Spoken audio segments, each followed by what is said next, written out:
नमस्कार सभी को, आपका स्वागत है हमारे पॉडकास्ट में। आज हमारे गेस्ट हैं डॉक्टर रूपेश वर्मा। नमस्कार। और जो जाने माने किसान नेता हैं। अभी गौतम बुद्ध नगर में जो एक बड़ा किसान आंदोलन हुआ था, उसमें बहुत बड़ा रोल इन्होंने निभाया था। कुछ दिन जेल में भी रहे थे और ये जिलाध्यक्ष हैं ऑल इंडिया किसान सभा, जो एक बहुत बड़ा संगठन है, उसके जिलाध्यक्ष हैं। तो मैं भैया आपका स्वागत करता हूँ। जी नमस्कार, धन्यवाद। तो भैया सबसे पहले दर्शकों को, हमारे जितने भी दर्शक हैं, उनको अपने बारे में थोड़ा बताइए। देखिए, मेरा नाम डॉक्टर रूपेश वर्मा है और मैं अभी ऑल इंडिया किसान सभा का जिला अध्यक्ष हूँ गौतम बुद्ध नगर का। और मेरी शिक्षा हुई है CCS यूनिवर्सिटी मेरठ से और वहाँ छात्र राजनीति में हम लोग थे जी। और मैं विश्वविद्यालय में छात्र संघ अध्यक्ष भी रहा जी। और काफ़ी दिन वहाँ छात्रों के मुद्दों को लेकर के, मसलन एक बार लाठीचार्ज को लेकर के हम लोगों ने आंदोलन किया था जी। एक बार हमने फीस वृद्धि को लेकर का आंदोलन किया था जी। एक बार हमने VC ने हमारी वोटिंग राइट इंजीनियरिंग सेक्शन के ख़त्म कर दिए थे, उसको लेकर का आंदोलन किया था। और वहाँ एक बड़ा इशू था उस वक़्त, जो पिछड़ों का आरक्षण वहाँ लागू नहीं करते थे जी। CCS यूनिवर्सिटी में तो वहाँ जो वैकेंसीज़ थी, जो एडमिशन्स थे, तो उसमें पिछड़ों के आरक्षण को लागू नहीं किया जाता था। और जो वहाँ एडवर्टाइजमेंट होती थी तो उसमें इंटरव्यू करा करके और नॉट फाउंड सूटेबल करके और उसको अलर्ट कन्वर्ट कर दिया जाता था जनरल उसमें कैटेगरी में, और फिर जनरल से उसमें भर ली जाती थी पोस्ट जी। तो इसको लेकर के एक प्रोफेसर थे AP गर्ग जी, तो उनकी शिकायत हमने वो तो वाइस चांसलर भी रहे थे वहाँ पे। नहीं, वो नहीं रहे, वो हमारे गुरुजी थे वाइस चांसलर, तो प्रोफेसर NK तनेजा। उसके बाद रहे होंगे? नहीं, वो नहीं रहे, गर्ग साहब नहीं रहे जी। सोवियत यूनिवर्सिटी के रहे थे, फिर बाद वो किसी और यूनिवर्सिटी के रहे थे। तो उनकी हमने शिकायत करी, उनका सस्पेंशन और टर्मिनेशन भी कराया जी। और एडमिशन्स में बड़ी दिक्कतें थी। जो हमारे पिछड़े तबके के छात्र थे या जो हमारे दलित तबके के छात्र थे, तो उनके एडमिशन्स को दिक्कत करते थे, यानी कि उनको विद इन द कैटेगरी करते थे। कुछ बच्चे ऐसे भी थे जो फाइट करते थे जनरल कैटेगरी में जी, लेकिन उनका दाखिला करते थे या तो SC कैटेगरी में या तो OBC कैटेगरी में। तो उसको लेकर के हमने लड़ाई लड़ी। हमारे पास जो रिलीवेंट GOs थे उस समय की सरकारों के, उनको हमने वहाँ इम्प्लीमेंट कराया, लागू कराया। कौन से सन की बात है ये बात है 99, 2000, 2001, 2002, 2003 जी। तो जब तक हम रहे तो हमने बहुत ही मतलब मेहनत करके और अपने जो आरक्षित वर्ग के जो छात्र छात्राएँ थे उनके दाखिले कराए, जो कि नियमों का अनुपालन नहीं हो रहा था, उसको लागू हमने कराया जी। तो इस तरीके से कई बार यूनिवर्सिटी पूरी तरह बंद करा दी जी। एक जो थे हमारे वाइस चांसलर थे यहाँ के भट्टा पार्सल के, प्रोफेसर रमेश चंद्रा जी, तो उनका नाम आ गया था भ्रष्टाचार में। वो SSB के कभी चेयरमैन रहे थे, DSSB भट्टा पार्सल से भी रहे थे। हाँ, रमेश चंद्रा रहे थे हमारे समय में जी। तो उनके खिलाफ हमने आंदोलन चलाया, उन्हें भी हमने सस्पेंड कराया था जी। और उनका एडमिन ब्लॉक में हमने एंट्री भी बंद कर दी थी। और तो वहाँ भ्रष्टाचार को लेकर के और फीस वृद्धि को लेकर के और लाठीचार्ज के इशू पे भी हमने जो SP था संबंधित, उसका सस्पेंशन कराया था। तो हर इशू को जिसको भी हमने हाथ में लिया उसको पूरा सक्सेसफुली इम्प्लीमेंट कराने का काम किया जी। जैसे लोग छात्र राजनीति से परसेप्शन लेते हैं कि भाई ये तो गुंडागर्दी करते होंगे, बिल्कुल बिल्कुल, मारपीट करते होंगे, बिल्कुल बिल्कुल बिल्कुल, वो नहीं था। हमारी जो छात्र राजनीति थी वो एकदम इंटेलेक्चुअल टाइप और मुद्दे आधारित राजनीति थी। और जो कैंपस का माहौल था वो इस तौर पर बड़ा पॉजिटिव भी था। हालांकि वहाँ कास्ट बेस्ड पॉलिटिक्स होती थी at the time of the election, but issue based politics भी होती थी। तो ये चैलेंज तो आपको भी फेस करना पड़ा होगा। जैसे आप वहाँ प्रेसिडेंट बने, तो आपने कैसे बच्चों को इस कास्ट के मुद्दे से हटा के अपने लिए सपोर्ट में इकट्ठा किया? कास्ट के मुद्दे से तो हम नहीं हटा पाए, लेकिन हमने पिछड़ों और दलितों का वहाँ एक गठबंधन बनाया था जी जी जी। और वो गठबंधन इतना कामयाब रहा क्योंकि हमारे इंटरेस्ट जो मिलते थे। और उस वक्त तक जाट भी जनरल कैटेगरी में ही आते थे, तो वहाँ दो ही लोग डोमिनेट करते थे, या तो पंडित लोग डोमिनेट करते थे या जाट लोग डोमिनेट करते थे जी जी।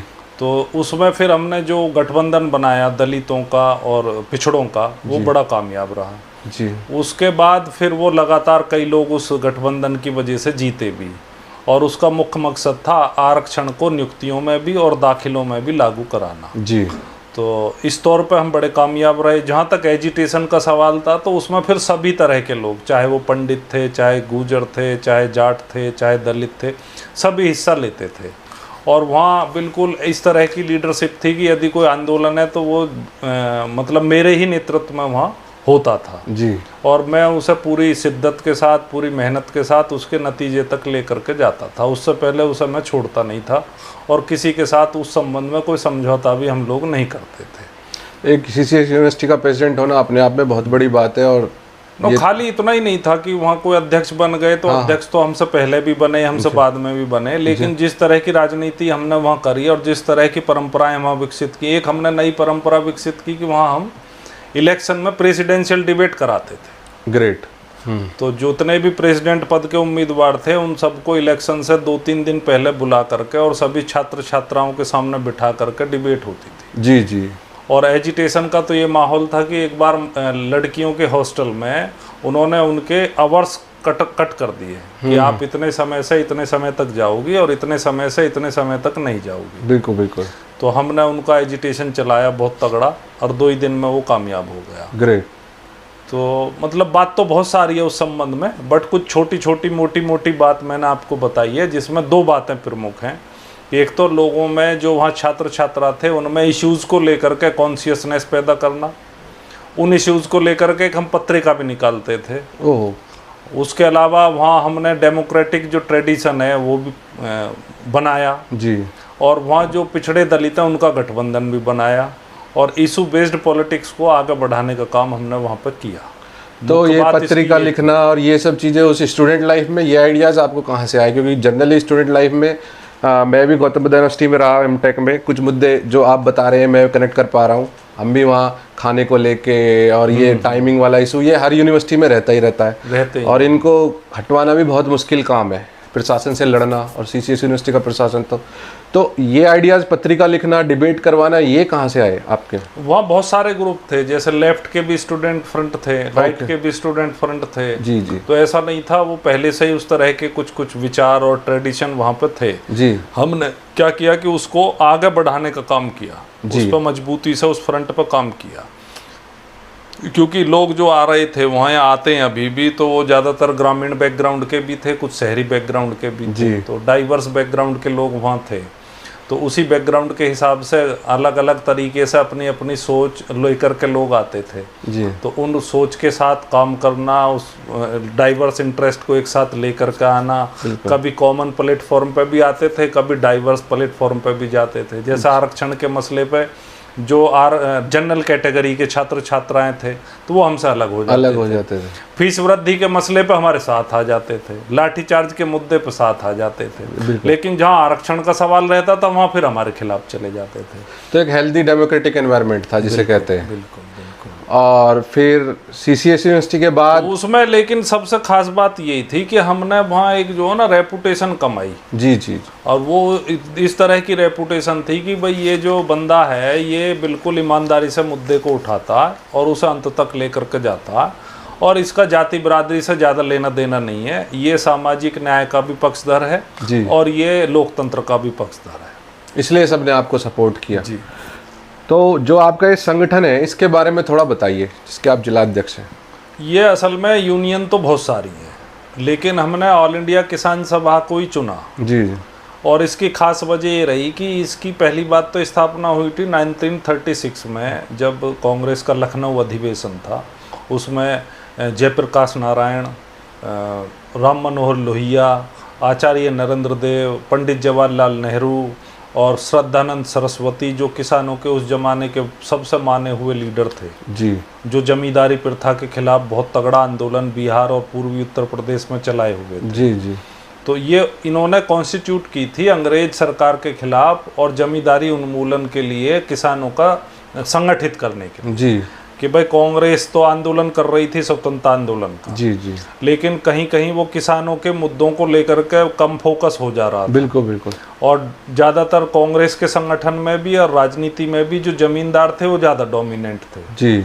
तो मुद्दा ये निकल कर आया कि भाई किसानों की लिबरेशन के बिना आज़ादी का कोई मतलब नहीं है। बिल्कुल। तो किसानों के लिबरेशन के लिए ज़रूरी है कि किसानों का एक संगठन हो जी। तो ये संगठन उस बैकग्राउंड में बना और फिर इस संगठन ने बहुत मजबूत आंदोलन किए और उसमें सबसे उल्लेखनीय आंदोलन है 1948 का तेलंगाना मूवमेंट। ओके। तो तेलंगाना मूवमेंट हैदराबाद के निजाम के खिलाफ आंदोलन था और पी सुंदरिया उसके लीडर थे, बहुत बड़े लीडर थे उस जमाने में। 4000 से ज़्यादा लोग किसान सभा के उसमें शहीद हुए थे। और हथियार बंद संघर्ष था और वहाँ के जो निजाम के ज़मींदार थे उनके खिलाफ वो लड़ाई थी। और उस लड़ाई के बाद फिर पूरे देश में जमींदारी उन्मूलन कानून बने और सरकार इस बात के लिए मजबूर हुई कि भाई ज़मींदारी प्रथा खत्म होनी चाहिए जी। तो ये ऐसा देखो तो पूरी दुनिया में किसानों के लिबरेशन में सबसे बड़ा मील का पत्थर होता है ज़मीनों का बंटवारा, यानी कि लैंड टू द टिलर। तो ये जहाँ कहीं भी दुनिया में तरक्की हुई है या जहाँ कहीं भी पूंजीवाद ने आकर के तरक्की की है तो वहाँ सबसे पहली बुनियादी चीज़ है कि आपको ज़मीनें जमींदारों से लेकर के किसानों में बांटनी पड़ेंगी जी। तो ये जो मुद्दा था, ये जो चैलेंज था भारत में, क्योंकि ज़मींदारी थी और सारी ज़मीनें जमींदारों के हाथ में थी, तो उस चैलेंज को किसान सभा ने अपने हाथ में लिया और किसान सभा ने उस मूवमेंट के माध्यम से ये सुनिश्चित कराया कि पूरे देश में जमींदारी उन्मूलन कानून बने जी। और जो आप पश्चिमी उत्तर प्रदेश में किसानों को देखते हो, इन्हें जो ज़मीनें मिली हैं ये भी उसी आंदोलन के बाद बने भूमि विनाश अधिनियम के तहत आपको मिली है।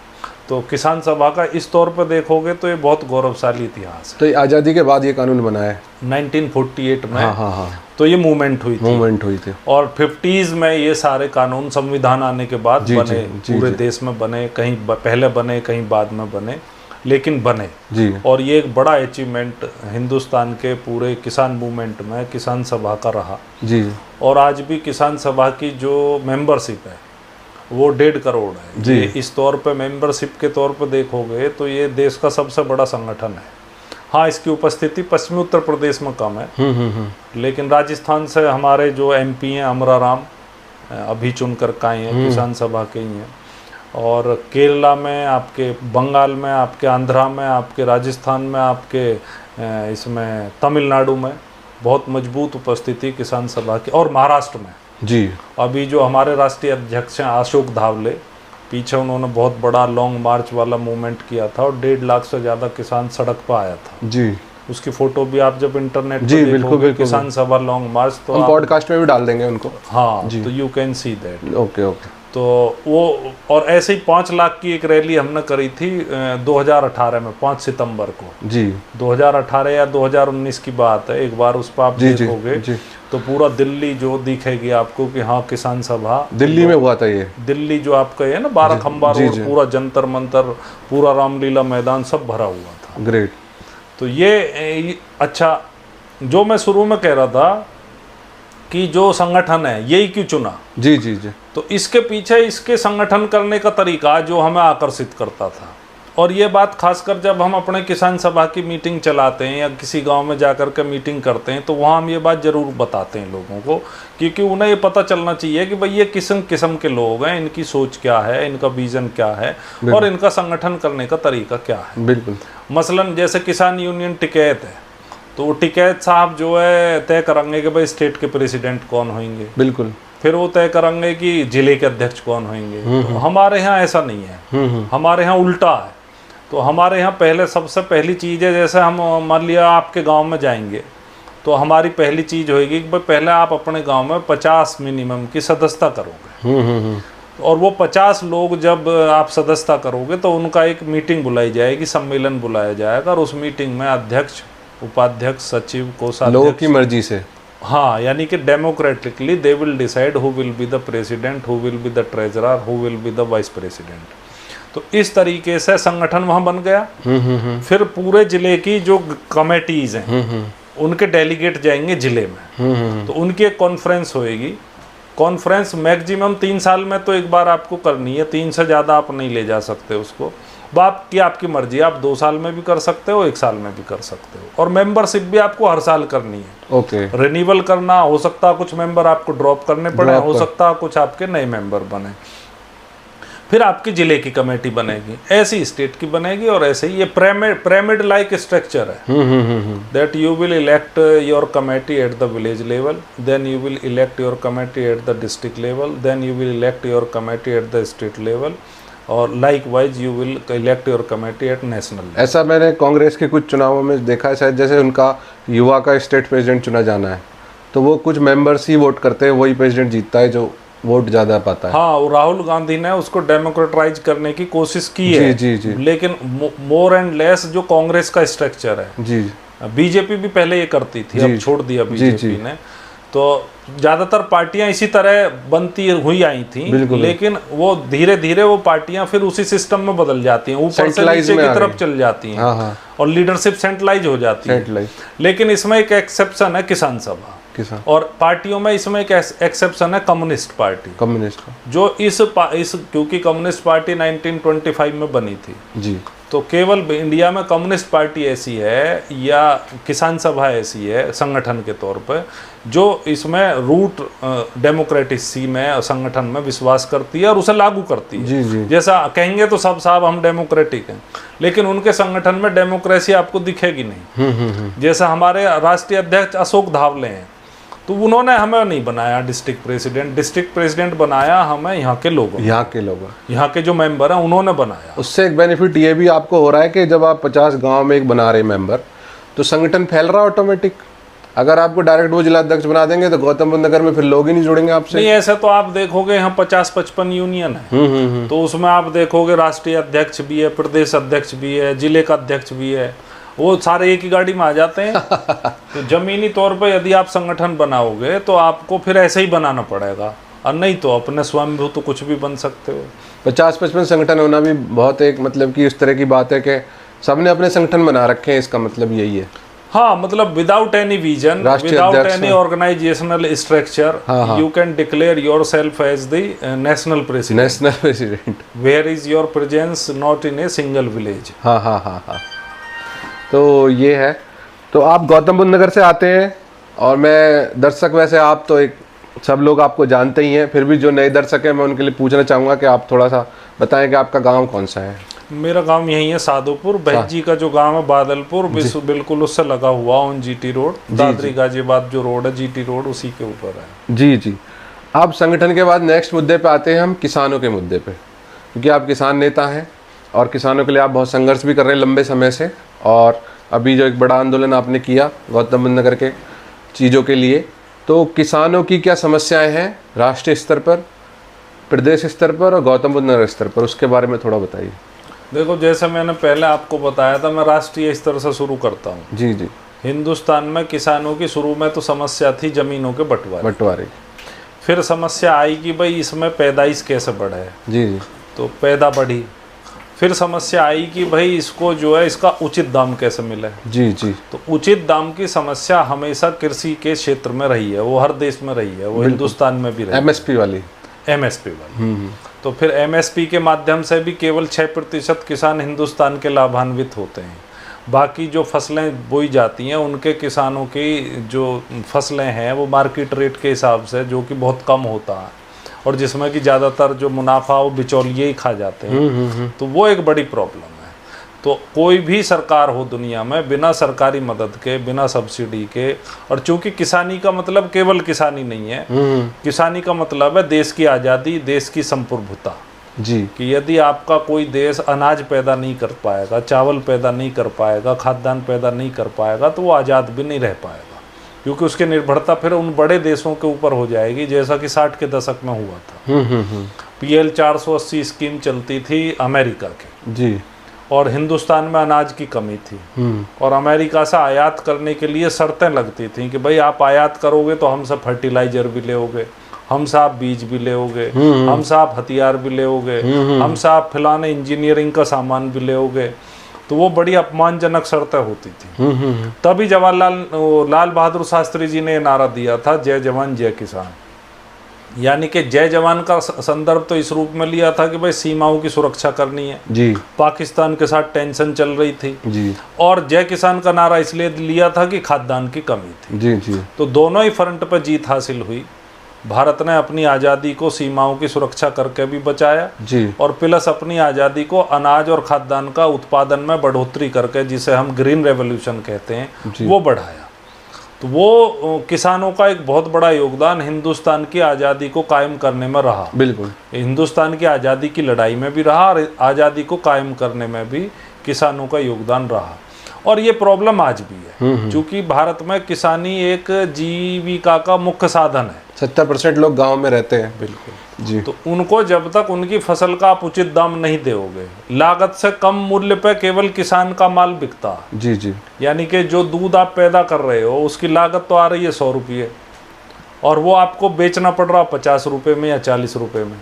तो जो 60 रुपये हैं या 50 रुपये हैं वो सब्सिडाइज कर रहा उन लोगों को जो उस दूध का उपभोग कर रहे हैं। जी जी। तो ये एक बड़ी प्रॉब्लम है, और इसलिए ज़रूरत है कि किसान के फसल के और उसके उत्पाद के दाम जो उचित मूल्य उसका मिले, 1.5 गुना मिले, 2 गुना मिले। भाई वो तो जो स्वामीनाथन कमीशन था उसका जो फॉर्मूला है जी जी, उसके हिसाब से मिलना चाहिए। यानी कि उसकी जो ज़मीन है उसका रेंट जी, प्लस उसकी मेहनत जी, प्लस उसकी लागत, जी, उन तीनों को जोड़ करके उसका डबल उसको मिलना चाहिए। लेकिन इस पे सरकार का एक पॉइंट आ जाता है और लोगों का पॉइंट आ जाता है जो किसान नहीं है, शहर में जो लोग रहते हैं, वो बोलते हैं महंगाई बढ़ जाएगी, इन्फ्लेशन बढ़ जाएगा, और मतलब कि लोगों को कैसे अफोर्ड कर पाएंगे। भाई जो मिडिल क्लास जो इनकम है, जो आपकी मिडिल क्लास के ज़्यादातर तबके की इनकम, यदि आप एवरेज भी पकड़ के चलो 50,000 रुपये, तो 50,000 रुपये में जो कृषि वस्तुओं का जो उसका उपभोग है जी, वो तो कुल 10% ही है या 15% ही है जी, तो उस पर ज़्यादा फर्क नहीं पड़ने वाला। हाँ, जो बहुत गरीब लोग हैं उनके लिए सरकार सब्सिडाइज कर सकती है उसको, लेकिन उसकी कीमत किसान क्यों चुकावे। जी। भाई यदि आप बैंकों का 20 लाख करोड़ रुपया माफ़ कर सकते हो, और बड़े पूंजीपति जो कर्ज लेकर के भाग गए, 20 लाख करोड़ रुपया बहुत बड़ी रकम होती है। जी जी। आप किसान का यदि 1 लाख करोड़ का कर्जा भी माफ़ हुआ है, जो कि किसान आपको सब्सिडाइज करता, गेहूं भी आपका सब्सिडाइज कर रहा, आपका जो है खप रहा है जी, मेहनत कर रहा, मेहनत उसे नहीं मिल रही, उसे खेत का रेंट नहीं मिल रहा, उसे उसकी जो है लागत जो आ रही है वो नहीं मिल रही, तो वो सब्सिडाइज कर रहा है ना आपको। भाई आप यदि 100 रुपये में कोई चीज़ पैदा कर रहे हो और मिल आपको 50 रहे हैं, तो 50 में तो आपको वो सब्सिडाइज कर रहा। मुझे जो दूध मिल रहा शहर में बैठ करके वो 60 रुपये में मिल रहा, और किसान को वही दूध उत्पादन पड़ रहा 100 रुपये में, तो 40 रुपये तो मुझे मिल रहे हैं ना। जो चीज़ 100 रुपये में पैदा होनी चाहिए वो मुझे 60 रुपये में मिल रही है।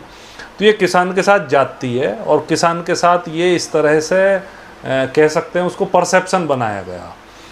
तो ये चीज़ करनी चाहिए सरकार को, जो निहायत गरीब तबका उसकी तनख्वाहें बढ़ाओ, उसे मिनिमम वेजेस दो, और जो ठीक ठाक तबका उसका तो परसेंटेज ऑफ उसमें कृषि वस्तुओं में या दूध के उपभोग में या किसान के उत्पाद में बहुत थोड़ा सा खर्चा। भाई आप डीजल जब खरीद सकते हो 100 रुपये में, पेट्रोल खरीद सकते हो आप 100 रुपये में, मोबाइल खरीद सकते हो आप 1.5 लाख रुपए में। बिल्कुल। ये इसकी क्या ही लागत है मोबाइल की।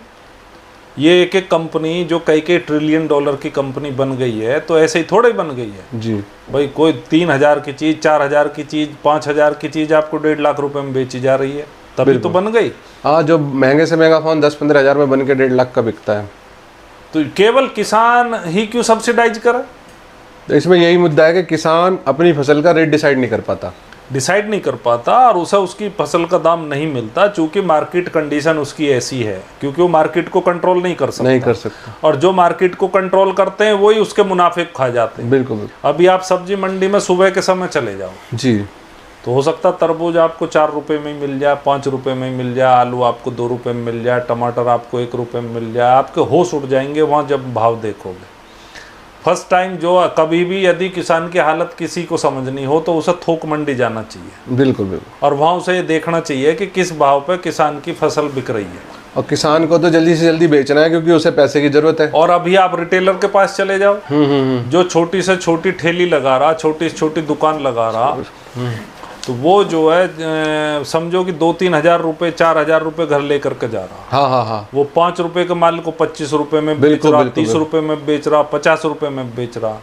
तो इसमें सरकार को कानून लाना चाहिए, और इसमें कुछ नहीं कह रहे किसान केवल ये कह रहे हैं कि कोई भी व्यक्ति जो भी सरकार रेट निर्धारित करेगी, सरकार के पास जो है प्राइस तय करने का मैकेनिज्म है, सिस्टम है, और सरकार को ये पता होता है, सरकार ये अध्ययन करती है कि भाई किसी भी फसल की पैदा करने में कितना उसमें खर्चा आता है, तो उतने खर्चे को सरकार कहेगी कि इससे कम जो भी खरीदेगा वो गैर कानूनी है।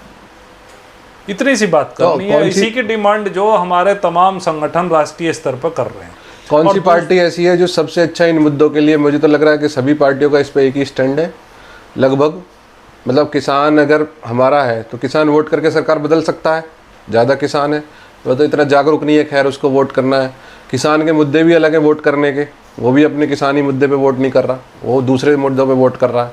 तो कौन सी पार्टी ऐसी है जो किसानों के सबसे ज़्यादा फेवर में है? भाई आप सोचो कि जो भी समाजवादी पार्टी हो गई जी, कम्युनिस्ट पार्टी हो गई, कांग्रेस पार्टी हो गई जी, मैं ये तो नहीं कहूँगा कि ये पूरी तरह फेवर में है, जी, जी, लेकिन ये काफ़ी हद तक इन कंपैरिजन टू बीजेपी किसानी के फेवर में है। जैसे स्वामीनाथन कमीशन कांग्रेस ने बनाया था, जी, जी, और 2009 में जो ये आपकी कर्ज माफी है ये भी कांग्रेस के ही राज में हुई थी जी, और जो नया लैंड एक्विजिशन एक्ट है ये भी उसी के राज में आया था। जी, जो राइट टू फूड का कानून है वो भी उन्हीं के ज़माने में आया था, राइट टू एजुकेशन का भी उन्हीं के में आया था, राइट टू इन्फॉर्मेशन का भी उन्हीं के में आया था। जी, बीजेपी का राज यदि आप देखोगे 11 साल का, तो हमारे जो अधिकार हैं उनमें कटौती हुई है, बढ़ोतरी नहीं हुई। मसलन जो अधिग्रहण कानून है उसको मैं 4 बार मोदी सरकार ने अध्यादेश ला करके इसको बदलने की कोशिश की किसानों के खिलाफ, नहीं बदल पाए। तो नहीं बदल पाए चूंकि हम लोग विरोध में थे, किसान संगठन विरोध में थे जी, लेकिन उनकी मंशा तो जाहिर हो गई। जो 3 कानून लाने की कोशिश कर रहे थे, 3 कानून जो आ रहे थे, नहीं इसमें जो एक तो भूमि अधिग्रहण कानून है जिसको 4 बार बदलने की कोशिश की। अच्छा, अच्छा, और जो 3 काले कानून है वो तो आप देख ही रहे हो, जिसको लेकर के दिल्ली का बड़ा आंदोलन हुआ था जो 13 महीने चला था। जी, जी, तो उसमें तो पूरी किसानी इन्होंने निपटा दी थी, पूरा का पूरा जो किसानी का आज तक का सिस्टम खड़ा हुआ था आज़ादी के बाद, जिसमें मिनिमम सपोर्ट प्राइस का सिस्टम था, मंडी सिस्टम था, काला बाजारी के खिलाफ कानून था, वो सब इन्होंने एक साथ निपटा दिए थे।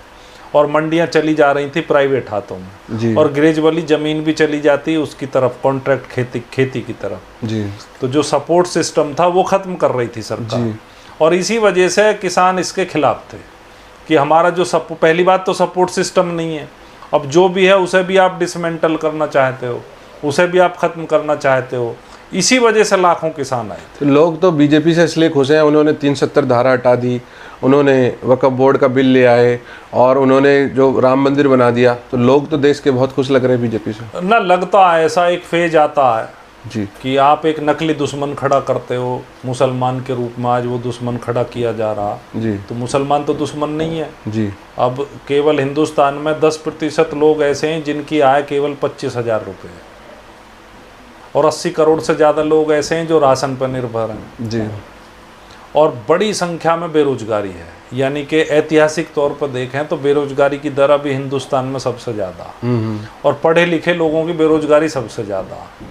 और जो इन्होंने नारा दिया था make in India, made in India, वो भी आप देख रहे हो उसकी क्या हालत है। अभी जितनी भी बड़ी फ़ोन कंपनियां हैं 98%, ओप्पो हो गई, वीवो हो गई, MI हो गई, एप्पल हो गई, सैमसंग हो गई, बताइए कौन सी हिंदुस्तान की है?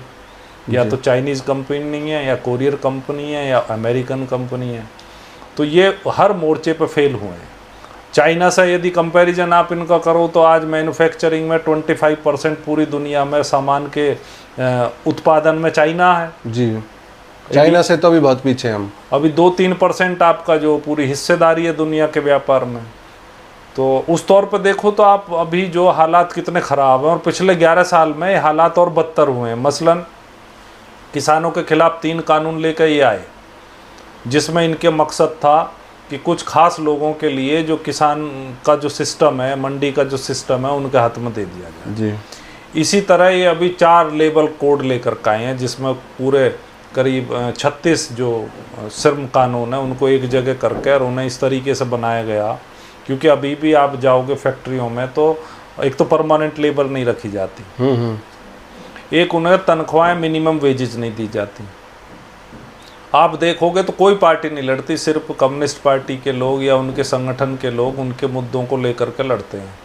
अभी फिर हड़ताल है, इसी मुद्दे पर देशव्यापी हड़ताल है, और लेफ्ट के जो संगठन है वही हड़ताल कर रहे हैं। बीजेपी के किसी कार्यकर्ता को इस मुद्दे पर आप चर्चा करते हुए नहीं देखोगे कि फैक्ट्रियों में मिनिमम वेज क्यों नहीं दी जा रही। ये मुद्दा नहीं होना चाहिए। दिल्ली में सबसे ज़्यादा मिनिमम वेज है मेरे अंदाजे से 16,000 ज़्यादा है, लेकिन वो फैक्ट्री पे जाओगे तो मिलती नहीं है।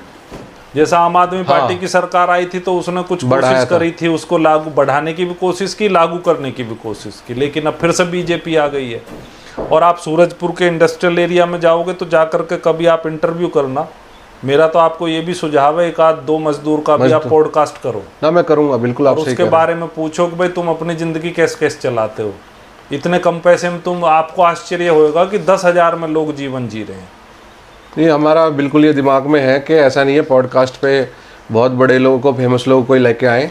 मतलब पॉडकास्ट हमारा जो उद्देश्य ये है कि एक बॉडी गार्ड या उसका गार्ड हो गया कंपनी का, आपने बताया मजदूर हो गया, कोई सफाई वाला हो गया, उसके भी मतलब की लाइफ के बारे में लोग जाने, जो कि लोग करते नहीं। अब ये गिग वर्कर हैं जिन्हें हम बोलते हैं डिलीवरी बॉय, जो ये भाई साहब कितनी मतलब ये सर्विस करते हैं, बहुत मेहनत का काम है। इन्हें क्या मिलता? 9,000, 10,000, 12,000। कैसा आदमी गुजारा करेगा? रैपिडो बाइक चलाते हैं, रैपिडो बाइक चला रहे हैं। इनके लिए क्या सोशल सिक्योरिटी है? क्या इनके लिए? भैया ये जो गौतम बुद्ध नगर का भी रिसेंटली आंदोलन हुआ था, इसमें आपको पुलिस ने जेल में भी डाल दिया था, उसके बारे में बताइए। लोगों में बहुत ज़्यादा चिंता भी थी, गौतम बुद्ध नगर के लोगों में। हमारा परिवार भी किसान परिवार है, गांव से आते हैं हम, तो आप हमारे मुद्दों के लिए लड़ रहे थे एक तरीके से। तो लोगों में बहुत ज़्यादा ये था कि न्यूज़ भी नहीं आ रही थी कि आप कौन सी जेल में हो, कहाँ पे हो, आपके परिवार को कोई न्यूज़ नहीं थी। और उसके बारे में आपको बताया, हमने तो ये भी सुना था कि आप एक किसी बंद अंधेरी कोठरी में आपको बंद कर दिया था। असल में इसकी थोड़ी बैकग्राउंड ये है कि हमने 2023 में किसानों को इकट्ठा किया था जी, और वो इस बैकग्राउंड में किया था कि उस वक्त जो यहाँ की सीईओ थी वो लेडी थी, उनका नाम क्या था? ऋतु माहेश्वरी जी। तो उन्होंने किसानों के एंट्री बंद कर रखी थी। एक दिन हम लोग भी गए, हमने देखा यार ये तो बड़ा गलत हो रहा किसानों के साथ। 12 बजे तक वो पास बनवावे, इतने अपने काम शुरू भी नहीं कर पाते थे बेचारे, इतने उन्हें 2 बजे बाहर कर देते थे।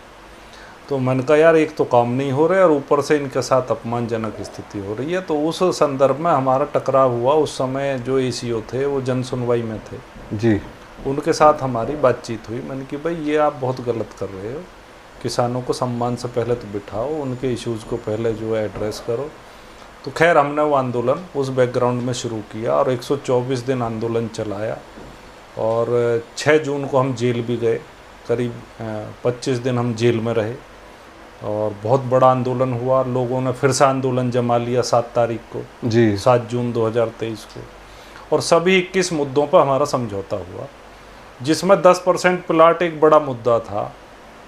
भूमिहीनों को भी हमने नहीं छोड़ा उसमें। भूमिहीनों के लिए, दुकानों के लिए, जो वेंडिंग जोन में दुकानें बनती हैं, जहाँ रेहड़ी पटरी वालों के लिए वेंडिंग जोन बनाए जा रहे हैं जी, तो वहाँ 40% आरक्षण की मांग हमने रखी। लोकल लोगों के लिए, लोकल जो भूमिहीन पुश्तैनी किसान, जब आप देखते हो ना मंडियाँ लगती हैं अलग अलग सेक्टर्स में, जी जी, तो अभी तो ये प्राधिकरण की या किसी नगर निगम की नीति के अनुसार अवैध होती है। जी जी, तो इनके लिए जहाँ शहर बन रहे हैं, जैसे ग्रेटर नोएडा बन रहा, तो इनके लिए वेंडिंग जोन बन रहे हैं, तो उनके लिए स्थायी ठिकाने होंगे, वहीं इनको अलॉटमेंट होएगी जी। तो वो बढ़िया एक आमदनी का साधन है गरीब आदमी, बिल्कुल होना चाहिए। तो उसके लिए हमने 40% आरक्षण की बात भी करी और वो भी हमने बोर्ड मीटिंग से पास करा दी जी। तो क्योंकि लोगों ने अपने प्लाट बन गए, लेटर मिल गए, तो उस पर अननेसेसरी पेनल्टी अथॉरिटी ने लगा रखी थी जी। तो ये वेंडिंग जोन कहाँ पे बनाए जा रहे हैं? ये हर सेक्टर में बन रहे हैं। जैसे आप बीटा थाने से आगे जाओगे ना तो आपको दिखाई देंगे लेफ्ट साइड में जी।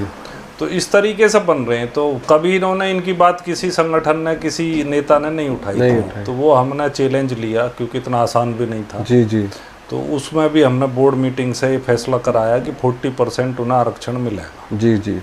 834 मामले आबादी के ऐसे थे जो आबादी की पॉलिसी, क्योंकि हिंदुस्तान में एक अकेले गौतम बुद्ध नगर में जो पुराना लैंड एक्विजिशन एक्ट है उसमें जो ज़मीनें एक्वायर हुई हैं, जिसमें 49 विलेजेज में ग्रेटर नोएडा में एक्वायर हुई हैं जी, उसमें जो आबादियाँ एक्वायर हुई हैं उनमें करीब 2200 मामलों में लीज बैक के फैसले हमने कराए हैं और उसको लेकर के एक पॉलिसी हमने बनवाई है जो हमने 2 मई 2010 में बनवाई थी जी। और उसके तहत 2200 मामले पास हुए हैं जो आज 30,000 करोड़ ज़मीन की उसकी कीमत है। ओह, तो इस तौर पर आप देखोगे तो it is a very big achievement. कोई एमएलए, कोई एमपी या कोई पार्टी या किसी से भी इसकी अचीवमेंट की तुलना करोगे तो ये कंपेरेबल नहीं है जी। ये एक बहुत बेजोड़ अचीवमेंट था क्योंकि कानून में कोई प्रोविज़न नहीं था, आज भी नहीं है। इसको लेकर के कोई रिलीफ भी नहीं था कोर्ट से, कोर्ट ऑफ लॉ से। तो उस पर हम लगे तो 2200 में तो हमने अचीव कर लिया। अभी 834 बचे थे, उसको लेकर के भी हमने फैसला करा लिया, और 10% को लेकर के भी हमने पास भी कराया, रेफर भी कराया सरकार को, और 40% का फैसला यहीं करा लिया। और करीब 2000 करोड़ की जो पेनल्टी थी, जो परसेंटेज के प्लाट पर लगी थी, वो भी हमने माफ़ कर। जी भैया बताइए। तो इस संबंध में ये फैसला बहुत महत्वपूर्ण फैसला था। और लोग आज से नहीं, पिछले करीब जो है 10 सालों से भी ज़्यादा से इस बात की मांग कर रहे थे कि साहब हमारी पेनल्टी माफ़ की जाए जी। तो वो हमने माफ़ कर दी।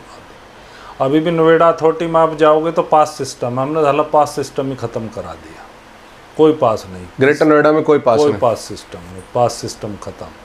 हमारे यहाँ जो 6% के प्लाट हैं उनमें हाइट होती थी 11 मीटर जी, और वो हमने बढ़ा के करवा दी 15 मीटर, यानी कि एक मंजिल किसान वैलिडली, इनवैलिडली तो आप कुछ भी करो, वैलिडली आप एक मंजिल और बना सकते हो। तो हर किसान को 1-2 करोड़ का फायदा उसमें हुआ। किस चीज में बना सकते हैं, कौन से में? जो 6% आपको मिलते हैं ना, तो उसमें 11 मीटर हाइट तक आप बना सकते थे, अब आप उसको 15 मीटर हाइट तक बना सकते। ये तो सेक्टरों में भी रूल चेंज हुआ है मुझे लग रहा है। सेक्टर में पहले से ही था। हाँ। सेक्टर में 15 मीटर ही था, लेकिन हमारे लिए 11 मीटर ही था। तो हमने कहा जब सब सेक्टर में ये है तो हमारे लिए भी होना चाहिए।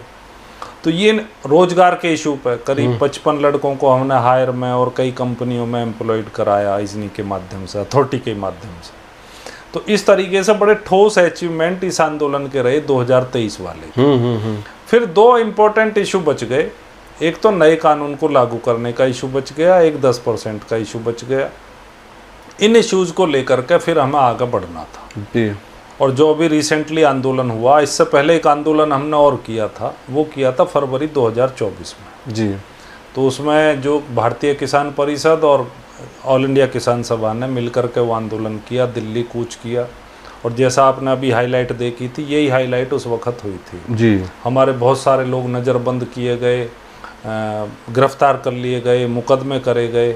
हाँ, इसमें एक बहुत इम्पोर्टेंट बात ये हुई कि जब अखिलेश की सरकार होती थी या मायावती की सरकार होती थी, तो पुलिस का इतना दबाव नहीं रहता था, पुलिस का इतना सप्रेशन भी नहीं रहता था। बीजेपी सरकार इस मामले में बहुत कठोर है, और ये किसानों के प्रति इनके अंदर वो नहीं है, एम्पैथी नहीं है, संवेदनशीलता नहीं है, और किसानों को डिस्टर्बिंग एलिमेंट मानते हैं।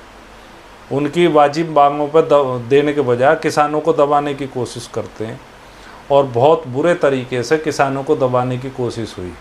पहले के आंदोलन में कोशिश हुई, नहीं दबा पाए।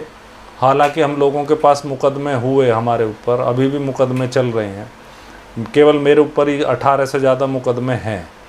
तो ये सब मुकदमे, आंदोलन के मुकदमे इन लोगों ने दबाने के मकसद से करे जी। लेकिन हमने बिल्कुल भी, चूँकि हमें पता है हमारा जो संविधान है वो हमें पीसफुल प्रोटेस्ट की राइट देता जी, और पीसफुल प्रोटेस्ट के राइट को कोई छीन नहीं सकता बिल्कुल। और यदि हमने इसमें सरेंडर कर दिया तो फिर तो हम एकदम मर जाएंगे। तो ये सोच के साथ हम आगे बढ़े, और इस संकल्प के साथ आगे बढ़े कि हम अपने राइट को छोड़ने वाले नहीं हैं, और उसके लिए जम करके फाइट करेंगे। तो वो फिर 2024 का सक्सेसफुल रहा, और उसमें किसानों के मुद्दों के लिए एक हाई पावर कमेटी बनी जी, जिसे अपनी रिकमेंडेशन देनी थी, खासकर इस पर नए कानून पे और 10%। और प्रपोजल ऑलरेडी शासन में हमने भिजवा दिया था। और फिर इन्होंने 834 मसले जो हमने आंदोलन के दौरान सुनवाए थे, जो बकाया मसले थे आबादी निस्तारण के जी, वो भी इन्होंने हाई पावर कमेटी को रेफर कर दिया। तो हाई पावर कमेटी में हमने जम के सुनवाई करवाई। सुनवाई करवाने के बाद उसकी रिपोर्ट दबा के बैठ गए, फिर रिपोर्ट के लिए अलग से आंदोलन किया। हाँ जी। और फिर रिपोर्ट जब आ गई तो उसमें पता चला कि उन्होंने आबादी के निस्तारण की तो रिकमेंडेशन करी है जी, और सर्कल रेट के रिवीजन की भी रिकमेंडेशन करी है, लेकिन 10% के मुद्दे को और नए कानून के मुद्दे को वो खा गए। मतलब कि उस पर ना कुछ पॉजिटिव बात कही, ना कुछ नेगेटिव बात कही, उसको रिपोर्ट में लिखा ही नहीं।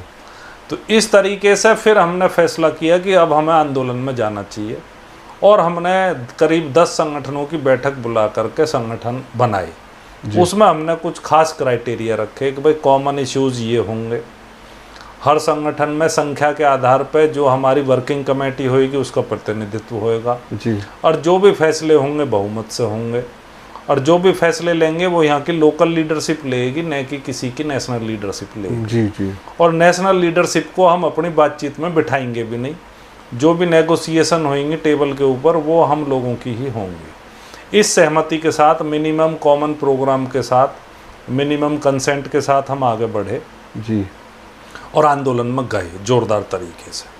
25 तारीख को शुरू किया, करीब 10,000 से ज़्यादा आदमी, जो पूरा नोएडा हाईवे पे थे? नहीं, यहाँ ग्रेटर नोएडा, ग्रेटर नोएडा उस पर भी थे, लेकिन बाद में गए थे फिर। लेकिन जो यहाँ शुरुआत की वो बहुत ज़बरदस्त शुरुआत थी और उससे हिली सरकार, बोले कि बहुत तगड़ी गोलबंदी किसानों की है। उसके बाद फिर हम आ गए यमुना पे 28 तारीख को, और 2 तारीख को हमने करी थी दिल्ली कूच। तो हमारा इरादा दिल्ली कूच करने का ये नहीं था कि भाई हमें दिल्ली पहुंचना, हमारा इरादा ये था कि हमें उत्तर प्रदेश सरकार के ऊपर दबाव बनाना। और चूंकि वो पॉइंट ऐसा था कि वहाँ से दबाव बनता, क्योंकि वो एक जंक्शन वाला पॉइंट है, वहाँ पूरा ट्रैफिक प्रभावित होता, पूरे दिल्ली यूपी का ट्रैफिक प्रभावित होता, तो वो एक अच्छा पॉइंट था। और वहाँ मीडिया की हमें फोकस भी मिलती है, बिल्कुल। सेक्टर 16 से बहुत सारे चैनल उधर आ जाते हैं।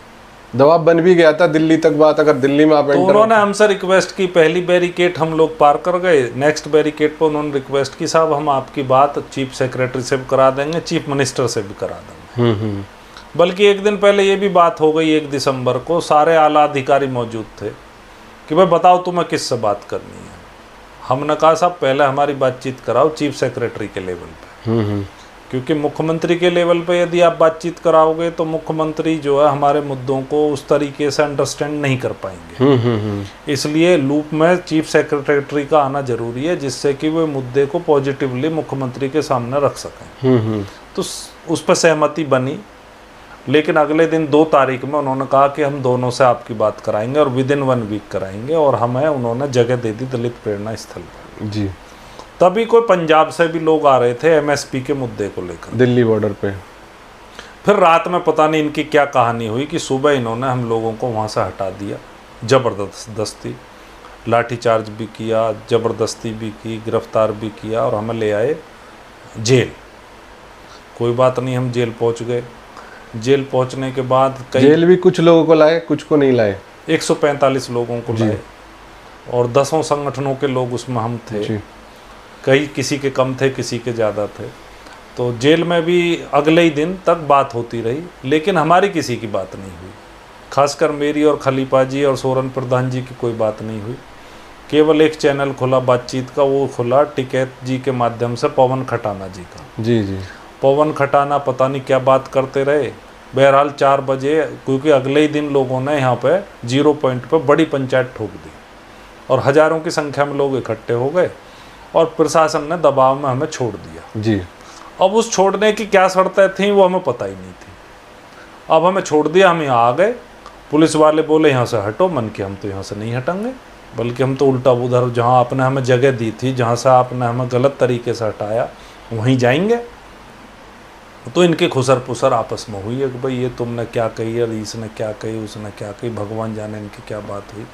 बहरहाल ये वहाँ से खिसक गए और हम 3 संगठन बच गए, भारतीय किसान परिषद, ऑल इंडिया किसान सभा और आपका किसान एकता संघ। हम लोग इन्होंने फिर जेल भेज दिए। फिर उनको 27 दिन को, 26 दिन को, 25 दिन, 144 लोग हम जेल में रहे। और उसके तुरंत बाद हमारी बातचीत माननीय मुख्यमंत्री जी से हुई और माननीय मुख्यमंत्री जी सर्कल रेट के रिवीजन पे भी राजी थे जी। नए कानून को लागू करने पे भी कुछ हद तक राजी थे। हालांकि वो एक बड़ा इशू है, वो कैसे लागू होगा नहीं होगा अभी उस पर एक्सरसाइज चल रही है। उसमें एक ऑप्शन लैंड पूलिंग का भी चल रहा है कि भाई जो हम डेवलप करेंगे उसका एक हिस्सा किसान को देंगे और एक हिस्सा सरकार ले लेगी जी। लेकिन 10% पे उनको फीडबैक कर रखी थी गलत, और वो कर रखी थी अधिकारियों ने। अब साहब जेल चले जाएंगे। हमने उन्हें समझाया कि कुल 21,000 प्लाट ग्रेटर नोएडा में दिए जाने 10% के, उसमें 5,000 प्लाट दिए जा चुके। एक ही नोटिफिकेशन में, एक ही खसरे में 2 भाई प्रभावित हैं। एक भाई को मिल गया, एक को नहीं मिला। ये उसके साथ अन्याय है। हाई कोर्ट, सुप्रीम कोर्ट कह चुके हैं कि जो पिटिशनर है उन्हें तो देने ही देने, लेकिन अथॉरिटी संविधान की धारा 14 के आलोक में उन किसानों को भी ये प्लाट दे सकती है जो उस नोटिफिकेशन से प्रभावित है। तो उन्होंने समानता के सिद्धांत के आधार पर इस बात को रिकमेंड किया, अनिवार्य नहीं किया, रिकमेंड किया, और अथॉरिटी के विवेक पे छोड़ दिया कि अथॉरिटी इस बारे में फैसला ले सकती है और उन किसानों को भी 10% प्लॉट दे सकती है। उस समय के जो तत्कालीन सीईओ थे वो विज्ञापन प्रकाशित करा रहे थे कि भाई कोई भी किसान को कोर्ट जाने की ज़रूरत नहीं है और हम जो सभी को 10% के प्लॉट देंगे। उस डिसीजन को लेकर के कमेटी भी बनी ठाकुर जयवीर सिंह की। उसकी रिकमेंडेशन साफ साफ थी कि भाई 64% मुआवजा और 10% प्लॉट सभी प्रभावित किसानों को मिलना चाहिए जी। 64% दे दिया। 10% में क्या दिक्कत है? एक ही कमेटी है, एक ही कमेटी की रिकमेंडेशन है, एक रिकमेंडेशन लागू कर दी, एक रिकमेंडेशन आप लागू नहीं करना चाहते। और हमने कहा कि ये 2.5 लाख किसानों का मसला है नोएडा, ग्रेटर नोएडा और यमुना में। यमुना के करीब 26 या 29 गांव प्रभावित हैं जी। ग्रेटर नोएडा के 49 गांव प्रभावित हैं और नोएडा के और भी ज़्यादा, मसलन मुझे लग रहा 72 या 75 गांव प्रभावित हैं जी। तो यदि आप इन्हें नहीं दोगे तो ये मामला शांत होने वाला नहीं है। आज हम लोग कर रहे हैं, कल कोई और करेगा। तो इसका जस्टिफाइड तरीके से लोगों के साथ जस्टिस होना चाहिए। कुछ हद तक हम समझा करके आए, बातचीत करके आए, माननीय मुख्यमंत्री जी से रिक्वेस्ट भी करके आए जी। और वो इस बात को लेकर के भी बहुत नाराज़ थे कि भाई ये लोग जो शायद डिस्टर्बिंग एलिमेंट है। अच्छा, जो किसानों के लिए बोलते हैं, किसानों के लिए जो वो हंगामा करते हैं, कभी जाम लग जाता, कभी दिल्ली कूच करते हैं, कभी ये धरना प्रदर्शन करते हैं, तो ये कुछ डिस्टर्बिंग एलिमेंट है और इन्वेस्टर यहाँ से भाग जाएगा। ऐसी बात उन्हें अधिकारियों ने समझा रखी थी। और उसके पीछे गड़बड़ क्या है? गड़बड़ ये है कि यहाँ के जो आला अधिकारी हैं वो डेली बेसिस पर उनके संपर्क में रहते हैं जी। और डेली बेसिस पर वो अपनी बात उनसे कहते रहते हैं। किसानों का कोई ऐसा प्लेटफॉर्म नहीं है कि किसान अपनी बात माननीय मुख्यमंत्री जी को डायरेक्टली या किसी भी तरीके से पहुंचा सके जी। जहाँ तक जनप्रतिनिधियों का सवाल है तो वो अपने रोल में पूरी तरह फेल हो गए। वो कोई किसान की बात ना वहाँ कह पाते हैं ना बता पाते हैं। माननीय मुख्यमंत्री जी के दिमाग में जो भी बात है वो अधिकारियों से गई हुई बात है। और जब योगी जी नोएडा इतनी बार आते हैं तो अधिकारी किसानों को मिलने भी नहीं देते हैं उनसे, कभी नहीं मिलने देते। यदि हम कभी कहते हैं कि भाई हम मिलना चाहते हैं तो हमें नज़रबंद कर दिया जाता। अब की बार भी हमने रिक्वेस्ट करी कि भाई आप हमें मिलवाओ, हमारा एक डेलीगेशन मिलवाओ जी। अब की बार भी उन्होंने नहीं मिलवाया और कहा कि हम आपकी मुलाकात चीफ सेक्रेटरी से करा देंगे। अभी पीछे चीफ सेक्रेटरी भी आए तब भी हमारी मुलाकात नहीं कराई। पीछे हमने जाकर के फिर इनसे कहा कि यही वजह है कि आंदोलन में हमें जाना पड़ता जी, क्योंकि आपकी मंशा कभी भी किसानों के मुद्दों को हल करने की नहीं रहती। आपकी मंशा होती है कि किसी भी तरह किसानों को शांत कर दिया जाए जी जी। या तो मुकदमे से कर दो या लाठीचार्ज से कर दो या किसी तरीके से उन्हें बहका करके कर दो। तो बहकाने वाली स्थिति तो अब रही नहीं है बिल्कुल। तो किसानों की गोलबंदी मन का बार बार ये होती रहेगी, बार बार किसानों को आंदोलन में जाना पड़ेगा। अन्यथा अब 2 ही मुद्दे मुख्य रूप से रह गए हैं। तीसरा मुद्दा तो चलो हाई पावर कमेटी ने कहा कि आबादी के मसले निस्तारित करो, उसकी सुनवाई फिर से भी चल रही है। उम्मीद है वो हो भी जाएगा कुछ हद तक। लेकिन जो नया कानून है वो लागू आपने नहीं किया जिले में। अभी आपको बता दें कि गाजियाबाद में 24,000 रुपये के रेट निर्धारित हुए हैं और हमारे यहाँ क्या रेट है? 4100 रुपये। 24,000 के किसानों के लिए और जीडीए ने 24,000 रुपये के सर्किल रेट तय करें, खरीद के रेट तय करें किसानों से। ओके। यानी कि 1 बीघे ज़मीन आपकी हो गई 2 करोड़ 40 लाख रुपए की। ओह। और हमारे यहाँ क्या 4100 रुपये। खेड़ी में, भनौता में, सोनपुरा में रेट चल रहे हैं 15,000 के, 20 के भी चल रहे हैं जो कॉलोनाइजर खरीद रहा। तो यहाँ एक नेक्सस बन गया। यहाँ के जो अधिकारी हैं इनका जो कोई मतलब नहीं है, ना तो इनका किसान से कोई मतलब है, ना इनका प्लान डेवलपमेंट से कोई मतलब है। ये तो केवल इस वजह से यहाँ आते हैं कि अपने घर बना लें, अपना पैसा कमा लें। और जितने भी कॉलोनी कट रही हैं, पक्के मकान बन रहे हैं, पक्के विला बन रहे हैं और उसमें इन सब का हिस्सा है जी। उसमें पुलिस के अधिकारियों का भी हिस्सा, उसमें अथॉरिटी के अधिकारियों का भी हिस्सा और वो घाल मिल करके सब काम चल रहा।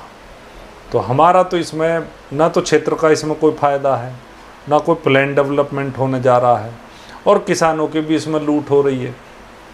तो हमने इनसे कही कि भाई आपको भी कोई फ़ायदा नहीं है। यदि स्टेट गवर्नमेंट वाकई यहाँ इंडस्ट्रियल डेवलपमेंट करना चाहती है तो किसान की ज़मीन के रेट जो जीडीए की तरह मार्केट रेट पर तय कर दे। किसान खुशी खुशी अपनी जमीन दे देगा। और उसका जो नए कानून में 20% का डेवलप प्लाट का प्रोविजन है उसे लागू कर दे, उसमें रोजगार का प्रोविजन है उसे लागू कर दे। तो नया कानून किसका है ये नया कानून जो 2014 में जो हम लोगों ने, और भट्टा पारसोल की भी घटना थी, उससे पहले से इसकी सिलसिलेवार इसमें चला आ रहा था, तब बना था जी, कांग्रेस सरकार के समय बना था। लागू भी कांग्रेस सरकार के समय ही हुआ था, क्योंकि ये तो मई में आए थे और ये लागू हो गया था 1 जनवरी को, और पास हो गया था ये 2013 में नवंबर में। तो ये जो नया कानून है इसको बदलने की भी इन्होंने 4 बार कोशिश की, बदल नहीं पाए किसानों के विरोध की वजह से। तो उसमें ये प्रोविज़न है कि आपको ग्रामीण इलाके में सर्कल रेट का 4 गुना मुआवजा, शहरी इलाके में 2 गुना मुआवजा, 20% विकसित ज़मीन यदि आप शहरीकरण के लिए ले रहे हो, और प्रत्येक गांव के प्रत्येक बालिग सदस्य को, वो चाहे भूमिहीन है, उसको या तो रोजगार या 5 लाख रुपए। और उस 5 लाख रुपए में हर साल के हिसाब से जो डीए होता, महंगाई भत्ता होता, वो जोड़ा जाएगा, जो आज के रेट पर लगाओ तो 11 लाख रुपए से ज़्यादा बैठता। तो ये प्रोविज़न है, ये इन्होंने बिल्कुल अवॉइड कर दिए, इन्हें हमारे यहाँ पर लागू ही नहीं किया, इम्प्लीमेंट ही नहीं किया। और इतना ही नहीं, नए कानून को लागू ना करने के लिए इन्होंने यहाँ पे पंचायतें ख़त्म कर दी, जिससे कि उन्हें शहरी क्षेत्र में गिन लिया जाए, और सर्कल रेट बढ़ाई नहीं। भाई आप चलो शहरी क्षेत्र घोषित कर रहे हो तो शहरी क्षेत्र का सर्कल रेट भी घोषित कर दो। तो सर्कल रेट तो गांव वाला भी नहीं रहा, क्योंकि आपका सर्कल रेट ही नहीं बढ़ा। आज 11 साल हो गए सर्कल रेट को। तो सर्कल रेट तो इसलिए नहीं बढ़ाया क्योंकि ज़मीन बहुत सस्ते में लेनी थी। अभी थोड़ा बहुत बढ़ा है, तो बीच में जेवर में बढ़ा था नहीं, वो मुआवजा बढ़ा, सर्कल रेट नहीं बढ़ा। और वो भी क्या ही मुआवजा बढ़ा, जहाँ आप हवाई अड्डे के लिए ज़मीन ले रहे हो, जहाँ 1-1.5 लाख रुपये में रेट आज के दिन है, नक्शे पर ज़मीन बेची जा रही है कि ये अडानी की रहेगी, ये फला की रहेगी, ये ढिकाने की रहेगी। और हवाई अड्डा it is a very big commercial project. तो एशिया का उसके एडजॉइनिंग एरिया में सारी कॉमर्शियल लैंड है, एशिया का सबसे बड़ा एयरपोर्ट है। और वहाँ पे लॉजिस्टिक हब बनेंगी, वहाँ पे 5 स्टार होटल बनेंगे, वहाँ पे गेस्ट हाउस बनेंगे, तो सारी कॉमर्शियल एक्टिविटीज़ वहाँ होनी है। उसमें आप किसान की ज़मीन ले रहे हो, उसे भी आप वाजिब दाम नहीं दे रहे हो, और 6% ख़त्म हो चुका है, और परसेंटेज है ही नहीं। पहले किसानों को तो ये फ़ायदा कम से कम रहा, 6% थी, लेकिन नए कानून में तो 20% है। तो आप 10 की डिमांड कर रहे हो, 20 की। अच्छा, अभी जो हमारी बात चल रही है, अभी तो ये बात चल रही है, अब इन्हें भी लग रहा है कि हम लोग आंदोलन में भी हैं, एजिटेशन में भी हैं, मुद्दा भी ऊपर तक गया, और इन्हें भी ये लग रहा कि यदि हमने इसमें परिवर्तन नहीं किया तो ज़मीन वमीन हमें मिलनी नहीं है। और उसी का नतीजा कि ये सब कच्ची कॉलोनियाँ कटती चली जा रही हैं, और उसमें इन्हें लग रहा कि इसी में कमा लो। तो किसान तो ज़मीन अपनी देते जा रहे हैं, जिस गांव में मुआवजा घोषित होता है किसान ज़मीन देनी शुरू कर देता है। देखो इधर तो कोई नहीं दे रहा, लेकिन जो इधर अस्तौली की तरफ के कुछ गांव हैं जहां अभी मार्केट रेट थोड़ा कम है, तो वहां कुछ किसान दे रहे हैं। लेकिन अभी वहां भी किसान नहीं दे रहे, क्योंकि उनके रेट भी अब बढ़ गए। अब 41 लाख रुपए का रेट कहीं नहीं है ग्रेटर नोएडा में, उससे ज़्यादा का ही रेट है। और उससे ज़्यादा के रेट पर वहाँ प्राइवेट पार्टी खरीदने के लिए पहुँच रही। तो अथॉरिटी को ये रेट रिवाइज करने चाहिए थे, उन्होंने नहीं किए, और उसके डबल नुकसान हुआ कि उनकी नीयत किसानों के प्रति अच्छी नहीं है। किसान की ज़मीन सरकार कम कीमत पर क्यों लेना चाहती है, ये बात आज तक हमारी समझ में नहीं आ रही। हरियाणा में ऐसा नहीं है, हरियाणा में बीजेपी की सरकार है, लेकिन वहाँ ज़मीन किसानों से डिस्कस करके ही ली जाती है। बीजेपी ने नहीं की, हाँ, वो वहाँ बहुत पहले से पॉलिसी चली आ रही है, कांग्रेस के टाइम से वो पॉलिसी चली आ रही है, जिसमें आप जो मास्टर प्लान के हिसाब से जोन बना देते हो, और जिस जोन में जो किसान है उस जोन में उसी के हिसाब से आप, जैसे हर जोन में आपकी ज़मीन आ गई, तो बिल्डर आएगा आपसे नेगोशिएट करेगा। हो सकता है आपकी ज़मीन प्रति एकड़ 10 करोड़ रुपए में चली जाए, प्रति एकड़ 20 करोड़ में चली जाए, या हो सके 100 करोड़ में भी चली जाए। तो वो तो यहाँ सिस्टम नहीं है। अभी जो हम बनाने की कोशिश कर रहे हैं वो यही बनाने की कोशिश कर रहे हैं, और ये हो सकता, क्योंकि वहाँ तो एक बार आपने बेच दी तो बेच दी, लेकिन यहाँ यदि डेवलपमेंट में 20% ज़मीन आपको मिल गई, 1 बीघे में 200 गज का प्लाट आपको मिल गया, और अभी जिस तरह के रेट है 2 करोड़ का तो आपका प्लाट ही हो गया। तो किसानों की शिक्षा के बारे में बात करें तो किसानों के बच्चे अच्छी शिक्षा नहीं ले पाते, इसके लिए आपका क्या विचार है? अब ज़मीन के मुद्दे सॉल्व हो जाएं, सारी चीज़ें हो जाएं, तो शिक्षा पे भी कुछ होना चाहिए। दो चीज़ हैं, एक तो जो किसानों के असली किसानी के मुद्दे हैं वो तो राष्ट्रीय स्तर पर हम चर्चा कर चुके हैं। जी जी जी। अब दूसरा मुद्दा भूमि अधिग्रहण से संबंधित, गौतम बुद्ध नगर में वो खेती किसानी वाला मुद्दा तो है नहीं। जी जी। यहाँ तो भूमि अधिग्रहण से संबंधित मुद्दा है जी। और इसमें किसानों के एजुकेशन का जो सवाल है, जिसमें हम लोग भी किसान रहे हैं, अभी कुछ दूसरे धंधे करने की कोशिश कर रहे हैं। जी जी। तो किसान के साथ सबसे बड़ी विडंबना क्या है कि उसने खेती करी है, बाकी काम उसे नहीं आता। अचानक से कुछ पैसे के साथ जब वो मार्केट में आता तो उसका पैसा डूबता और वो सरवाइव नहीं कर पाता। बहुत थोड़े किसान ऐसे हैं, परसेंटेज में 5%, 10% जो सरवाइव कर पाते हैं। जी जी। तो मोटे तौर पर जिन किसानों की ज़मीनें गई हैं वो तो बर्बाद हो गए। जहाँ तक एजुकेशन का सवाल है, तो एजुकेशन चूँकि इंडिया में सरकार जिम्मेदारी नहीं लेती है, राइट टू एजुकेशन में भी केवल 8वीं तक की शिक्षा आपको मिलती है। जी जी। उसके बाद 10वीं, 9वीं, 11वीं, 12वीं या बाद में हायर एजुकेशन के लिए आप जाना चाहें तो आपके पास मोटा पैसा होना चाहिए, और यदि आपके पास मोटा पैसा नहीं है तो आपके बच्चे उस लेवल पे स्किल्ड नहीं होंगे जिस लेवल पे लोग लीडरशिप पोजीशन में जाते हैं किसी भी क्षेत्र में। जी जी। तो इसलिए किसानों के बच्चे कहीं ना कहीं लार्जर, बड़ी संख्या में जी, वो नीचे की सर्विसेज में ही रह जाते हैं या नीचे के धंधों में ही रह जाते हैं। तो ये सारा मामला पैसे का है और इसमें सारी जिम्मेदारी, सारी कमी सरकार की है। क्योंकि सरकार, यदि आप देशों पर नज़र डालोगे, जर्मनी के ऊपर, फ्रांस के ऊपर, इंग्लैंड के ऊपर, अमेरिका के ऊपर, तो इन देशों ने जब तरक्की करी है, चाइना के ऊपर जी, तो इन्होंने सबसे पहले अपने नागरिकों को मुफ्त में शिक्षा दी और क्वालिटी एजुकेशन दी है, तब इन्होंने तरक्की करी है और सबको उसमें तरक्की के अवसर मिले हैं। हमारे यहाँ जो पहले से अमीर हैं वे आज भी अमीर हैं, अमीर और अमीर होता जा रहा है। और जो पूंजीपति है, हमारे यहाँ जो पूंजीपति है वो खानदानी पूंजीपति है। अमेरिका में, इंग्लैंड में, जर्मनी में जो पूंजीपति है वो इन्वेंशन से पैदा हुआ पूंजीपति है। नए एंटरप्रेन्योर आते हैं, जिन्होंने आविष्कार किए हैं वे पूंजीपति हैं। हमारे यहाँ तो बहस इसी पे चल रही है, औरंगजेब पे चल रही है, या मंदिर के ऊपर चल रही है, या कब्र खोदने को लेकर के चल रही है, या मस्जिदों के नीचे मंदिर खोजे जा रहे हैं, या वक्फ की संपत्तियों को लेकर के झूठी बहस चलाई जा रही है। तो ये केवल दिमागों को बांटने की राजनीति हो रही है। वास्तविक जो तरक्की के रास्ते हैं, जो दुनिया के आजमाए हुए रास्ते हैं, जिन रास्तों पर चल के दुनिया ने तरक्की की है, अब डीप सीक चाइना क्यों बना रहा, इंडिया क्यों नहीं बना सकता? आज एक न्यूज़ थी, उसमें भारत सरकार का स्टेटमेंट है कि हम भी डीप सीक जैसे किसी चीज़ पे काम कर रहे हैं। जब उन्होंने बना दिया तो अब आप कम करोगे। तो ये सब चीज़ें जो हो रही हैं, अब ड्रोन है, ड्रोन जो है उन्होंने बना दिया, उनके पास खिलौना इंडस्ट्री में पूरी दुनिया में उनकी धाक है, और खिलौना इंडस्ट्री की वजह से उनकी ड्रोन की जो टेक्नोलॉजी है वो भी बढ़ गई, और पूरी दुनिया में ड्रोन बना करके बेच रहे हैं। BYD जो कार कंपनी है, जो बैटरी की कार बनाती है, उसने पसीने छुड़ा रखे हैं टेस्ला कंपनी। मोबाइल का बाजार पूरा का पूरा कब्जा कर लिया इन लोगों ने। तो ये मतलब तरक्की के रास्ते ये हैं, और नहीं तो बहस चलाते रहो, औरंगजेब के पीछे घूमते रहो, उससे तो देश की तरक्की होनी नहीं है। तो ये जो पॉलिटिक्स है, सांप्रदायिकता की जो राजनीति है, ये तो दुनिया में ख़त्म हो गई आज से 100 साल पहले। और आज आप भी सांप्रदायिकता की राजनीति करना चाहते हो। जो आप कह रहे थे कि किसानों में की राजनीति क्यों पिट रही है, किसानों की राजनीति इसलिए पिट रही है कि किसानों को ऐन समय जब वोटिंग का समय आता तो वो अपने इश्यूज़ को भूल जाते हैं। आज भी बहुत सारे पिछड़े, बहुत सारे दलित, आज बाबा साहब अम्बेडकर की जयंती है जी। बाबा साहब अम्बेडकर ने जो समता, स्वतंत्रता और बंधुत्व के जो सिद्धांत दिए, तो भारत के रेफरेंस में बहुत बड़ी क्रांति है।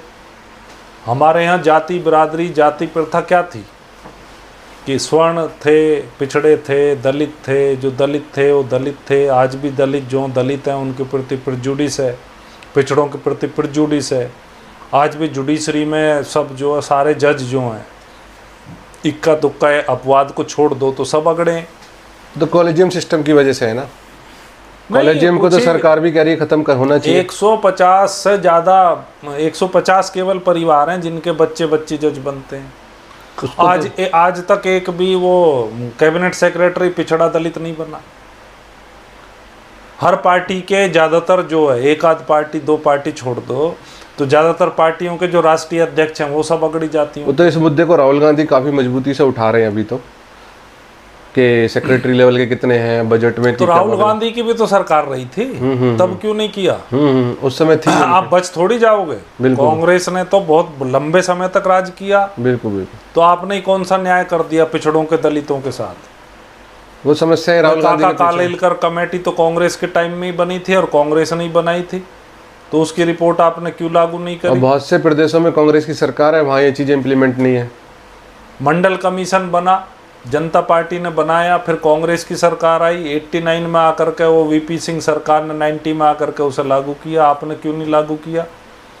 तो ठीक है, राहुल गांधी उठा रहे हैं। आज के रेफरेंस में हम राहुल गांधी की इस तौर पे जो सराहना करते हैं, प्रशंसा भी करते हैं, जातिगत जनगणना का जो वो मुद्दे उठा रहे। जातिगत जनगणना 2011 में आपने कराई क्यों नहीं? उसके आंकड़े आज परिसीमन पे सुनने में आ रहा है कि होगी जनगणना। परिसीमन पर आप जनगणना ही नहीं कर रहे। जब तक आपके पास डेमोग्राफिक आंकड़े नहीं है तब तक आप देश के विकास का खाका कैसे बनाओगे? वो तो मैं एक टीवी चैनल पे देख रहा था, अमित शाह जी बोल रहे थे उसमें, तो उन्होंने ये बोला था कि जरूरी नहीं है जातिगत जनगणना से ही परिसीमन हो, मतलब कि 2021 वाली या 2025 में हो, 21 में तो हुई नहीं, तो वो कह रहे हैं कि 2001 की बेस पे भी हो सकती है परिसीमन। ना ऐसा तो कोई संविधान में नहीं लिखा हुआ। लेकिन ये था कि 2021 में ड्यू थी, 2021 में नहीं कर पाए, कोई बात नहीं है, कोविड आ गया तो 2023 में कर लेते, 24 में कर लेते। इसे डिले करने का क्या मकसद है? जनगणना तो बीजेपी कर लेती, लेकिन जब से जातिगत जनगणना का मुद्दा है तो इसलिए रुक रही है, मुझे लग रहा है। जातिगत जनगणना हो गई तो वास्तविकता देश की सामने आ जाएगी, और जिनके वेस्टेड इंटरेस्ट हैं, जो सरकारी जॉब के ऊपर बैठे हैं और दूसरे पदों पर बैठे, प्राइवेट कंपनीज़ के सीईओ देखो सब कौन है, प्राइवेट कंपनीज़ के मालिक देखो कौन है। अभी जो पीछे जो आंकड़े इंटरनेशनल एजेंसी के कि जो संपत्ति है वो 1% लोगों पर 70% संपत्ति है, और 99% के पास 30% संपत्ति है। वही आंकड़े इनकम के हैं। सबसे इनइक्वल कंट्री कोई है तो इंडिया है, सबसे भूखा देश कोई है तो इंडिया है, सबसे कुपोषित देश कोई है तो इंडिया है, सबसे खराब हालत में किसान है तो इंडिया के हैं। लेकिन इंडिया तो वर्ल्ड की टॉप 4-5 इकोनॉमी में आ गया पिछले 10 साल में। इकोनॉमी डबल हो गई है पिछले 10 साल में। डबल हो गई है। आपकी इनकम डबल हुई है कि नहीं हुई है? जितनी आपकी जीडीपी है उतनी जीडीपी उतनी वर्थ तो अकेले एप्पल कंपनी की है। आपसे जो 6 गुना ज़्यादा जीडीपी तो चाइना की है। ये बात क्यों नहीं आप बताते हो लोगों को? आप ये बात क्यों नहीं बताते हो कि केवल इंडिया में 10% लोग ही ऐसे हैं जिनकी आमदनी 25,000 रुपये? बीजेपी बोल रही है हमने बहुत एक्सप्रेसवे बनाए हैं, भारत में एम्स बनाए हैं, आईआईटी बनाए हैं, हमने बहुत ज़्यादा विकास किया है। नहीं, जितने आईआईटी बनने चाहिए, 15 लाख से ज़्यादा बच्चे इंजीनियरिंग के छात्र बैठते हैं। आपका एक इंस्टीट्यूशन नहीं है जो दुनिया की 100 यूनिवर्सिटीज़ में आता हो। चाइना की 6 यूनिवर्सिटी हैं जो पहली 100 यूनिवर्सिटीज़ में आती हैं। तो देखो ना आपकी क्वालिटी ऑफ एजुकेशन क्या है, आप दुनिया में कहाँ पे स्टैंड करते हो। आपकी एक कंपनी ग्लोबल कंपनी नहीं है, एक कंपनी इन्वेंशन करने वाली कंपनी नहीं है, सब जुगाड़ और मैनेजमेंट करने वाली कंपनी आपके पास कंपनी है। और विदेश में जो लोग रहते हैं, कुछ लोगों से जैसे बात भी होती है, बोलते हैं टीवी न्यूज़ में देखते हो, बोलते हैं कि हमारा विदेश में सम्मान बहुत बढ़ गया है, देश की विदेश नीति बहुत अच्छी है, सभी देशों में हमारी वैल्यू बढ़ रही है। सम्मान तो आप देख ही रहे हो। कोलंबिया जैसे छोटे देश ने अपने देश की धरती पर अमेरिका के सैनिक विमान नहीं उतरने दिए, और भारत के जो नागरिक वहाँ अवैध रूप से रह रहे थे उनको बेड़ियों में ला करके यहाँ पे छोड़ा गया। इवन जो नेपाल है, हमारा पड़ोसी देश है, छोटा देश है, उसके नागरिक भी बिना बेड़ियों के छोड़े गए। तो वो तो आप इज्जत देख ही रहे हो, कितनी इज्जत बढ़ रही है। आपके प्रधानमंत्री के मुंह पे वो कह रहे हैं कि टैरिफ हम लगाएंगे, और वो बोल नहीं पा रहे हैं। टैरिफ तो वो पूरी दुनिया पे ही लगा रहे हैं, और आप उसका जवाब नहीं दे पा रहे। जैसे रिटेलिएट किया चाइना ने, लगाओ हम भी लगाते हैं। तुम 100 लगाओगे हम 125 लगाएंगे, तुम 125 लगाओगे हम 150 लगाएंगे। जो भाषा में आप बात करोगे उसी भाषा में हम बात करेंगे। सारे बॉन्ड खरीद रखे हैं अमेरिका के।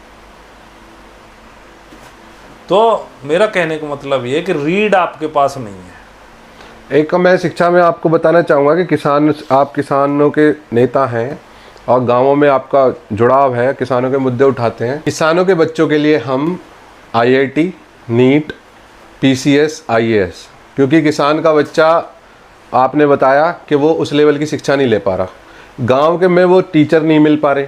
ऑनलाइन एक ऐसा माध्यम है, हमारा एक प्लेटफॉर्म है O2N डिजिटल एजुकेशन। पिछले 1 साल से हम इस पर काम कर रहे हैं।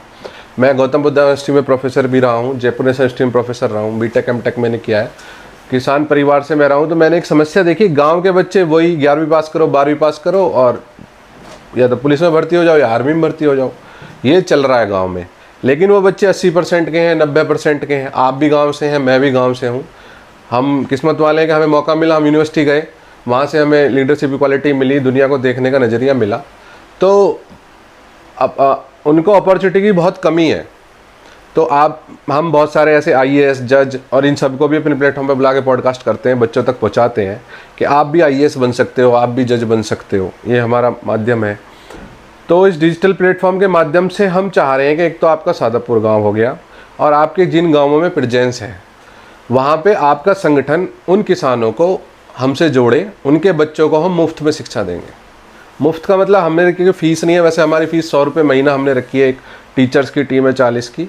लेकिन अगर किसान 100 रुपये देने में भी समर्थ नहीं है और वो चाहता है कि पूरा गांव का, हमारा एक मॉडल है कि पूरे गांव की शिक्षा हम फ्री कर रहे हैं, एक इंसान वहाँ की जिम्मेदारी ले ले कि भाई मेरे गांव की जिम्मेदारी मैं ले रहा हूँ, मेरे गांव में 700 बच्चे हैं, 800 बच्चे हैं, इनकी जिम्मेदारी मेरी है, और 1 रुपया, 10 रुपया, 100 रुपये जो उन्हें गांव को हमें दान करने हो, जो गांव की मर्जी हो, पूरे गांव की शिक्षा उनको मिलेगी। इसमें कोटाई कंपनी हमारे IIT नीट के साथ कोचिंग दे रही है, और एक बड़ा IAS PCS का इंस्टीट्यूट है, वो हमारे साथ टाई अप कर चुका है IAS PCS के लिए, और नॉर्मल क्लास की कोचिंग हमारी टीम भी दे रही है। तो मैं चाहूँगा कि आपका संगठन और आप इसमें हमारे साथ जुड़े एक मुहिम में, और बच्चों तक, किसानों तक वो क्वालिटी एजुकेशन पहुँचाएँ, जिससे कि हमारे गाँव के बच्चे गौतम बुद्ध नगर में जो कुछ निवेशक आ रहे हैं, कंपनी आ रही है, उनमें अच्छी पोजीशन पे जाएं, देश में अच्छी पोजीशन पे जाएं। इस पे आपका क्या विचार है? देखिए, ये एक जो अच्छी चीज़ हुई है डिजिटल माध्यम के माध्यम से, वो ये हुई है कि जो क्वालिटी एजुकेटर्स हैं वो अब अप्रोच में आ गए हैं दूर दराज के इलाकों के बच्चों के लिए। जी, तो ये इक्वलाइज करने वाला एक फैक्टर बना है, डेमोक्रेटाइज कर रहा है ना। तो पहले होता क्या था कि महंगे कोचिंग इंस्टीट्यूट में पढ़ाने वाले, वहाँ बच्चे जाने वाले, उनको एक प्रिविलेज थी। जी जी। तो इस प्लेटफॉर्म के माध्यम से अब उन बच्चों तक भी अच्छे टीचर की अप्रोच हो गई है जिन बच्चों तक उनकी अप्रोच नहीं होती थी। जी जी। तो ये जो काम आप कर रहे हो, ये लोगों को इक्वलाइज करने का काम कर रहे हो, उनको एक अपॉर्चुनिटी आप दे रहे हो। तो हमें किसान सभा के तौर पर खुशी होएगी जी, और हम अपने लोगों में ये बात कहेंगे जी कि वो आपके डिजिटल प्लेटफॉर्म के साथ जुड़ें। जी। और पैसा भी इसमें भले ही नॉमिनल फीस आप रखो, रखनी चाहिए, उसी से आदमी अपनी उस चीज़ की वैल्यू करता। तो 100 रुपये कोई ज़्यादा फीस नहीं है, बहुत नॉमिनल। तो ठेली वाला भी दे सकता है, और जिसे जरा भी इंटरेस्ट है उसके लिए कोई बड़ी रकम नहीं है। तो इसमें हम ज़रूर प्रमोट करेंगे, और आप जो भी नाम हमें बताओगे, उसका जो भी लिंक हमें बताओगे, अपना जो हमारा ग्रुप है उसके ऊपर भी शेयर करेंगे। जी जी। और ये तो आप एक जनहितकार समाज सेवा का काम कर रहे हो, और हम लोग भी समाज के लिए ही काम कर रहे हैं जी। तो इसमें बहुत खुशी की बात है, और आपको इसके लिए बहुत बधाई और धन्यवाद। आने वाले समय में, अगले 5-10 सालों में हमारा टारगेट है, जिस पे हम काम कर रहे हैं, गांव-गांव से बच्चे चिन्हित कर रहे हैं, 80%, 90% वाले, उनको हम PCS और IIT लेवल पर ही देखना चाहते हैं। देखते हैं इसमें हम कितने कामयाबी ले सकते हैं। आपका हमारे पॉडकास्ट में आने के लिए बहुत बहुत धन्यवाद, और इतनी बेबाकी से हर चीज़ पर चर्चा करने के लिए, जवाब देने के लिए, उसके लिए आपका बहुत बहुत धन्यवाद। Thank you. धन्यवाद।